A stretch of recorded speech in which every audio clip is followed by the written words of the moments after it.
UK's capital market is probably the second biggest in the world. So there, the number of products, the range of products is vast. Here, you will find the three things. One is that liquidity is not that high. So if you do enough activity, you can move the market. In UK, you cannot move the market because it's too big. The second one is that you can get different tenors. You know tenor? Yeah, so I could get up to 100-year bond. Here, maybe you can probably get maximum between 5 and 10 years, maximum. So if I'm planning for a pension product, I cannot guarantee that product.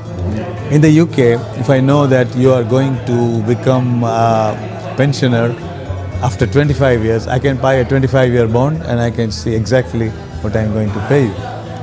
Or switch to a 25-year bond when the time is right or whatever.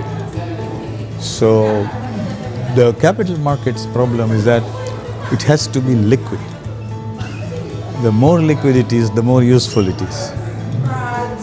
And secondly, in the UK, we also do a test.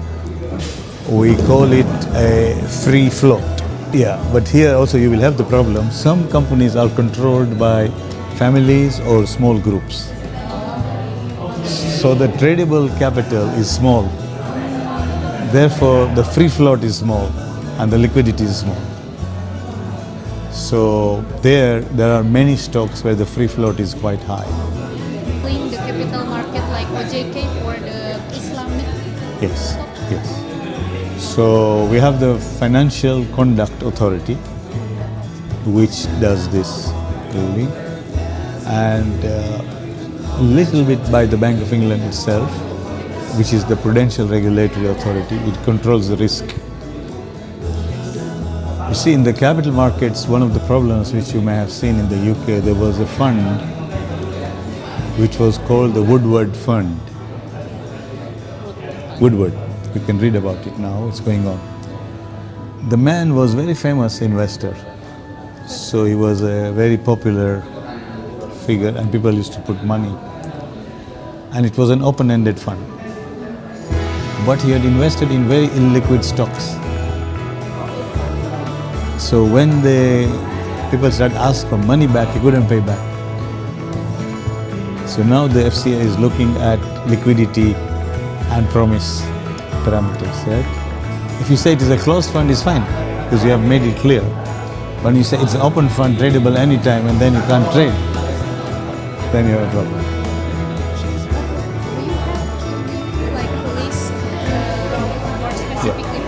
Yeah.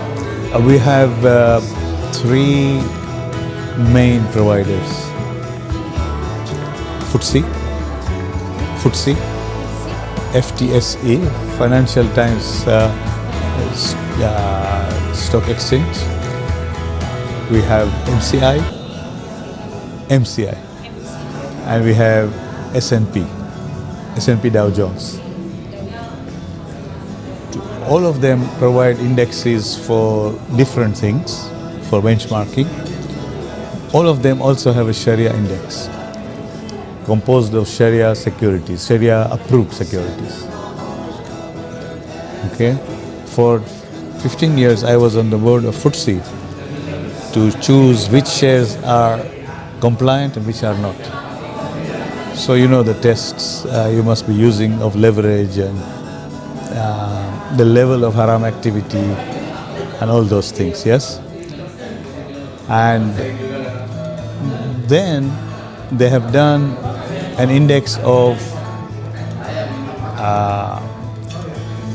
ESG stocks, which is called FTSE for Good.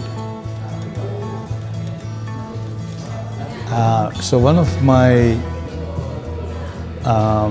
questions to my students, this is master's students at one of the top business schools in the UK, every year is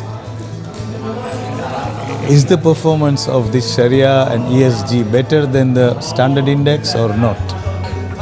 Because obviously for both and for your Sharia here, you are limiting the number of stocks. So the amount of diversification you can get is limited, is reduced, yes? Does that reduce your return or not? The answer last 10 years is no. It doesn't have that impact. So there is no performance penalty for using a Sharia index. But last 2 years I have given them a different question. Take the stocks which are common in the Sharia and FTSE for good, which both agree with, right? And compare it to all the four: standard, Sharia, ESG separate, and this compound. And what do you think is the result? So the composite of the two does better than all of them. So if you look at now, forward look here, your direction, if you mix the Sharia and the ESG, you will find the best returns. So it's a win-win for everybody. So how many percentage of UK resident that have been investing in Sharia? Sharia is small, but there are also global investors who invest in the Sharia index, yeah? The index is used to measure the performance of the fund managers, yes? So globally, I think maybe half the overall investments in Sharia stocks is through you, because the market is very liquid, as I said.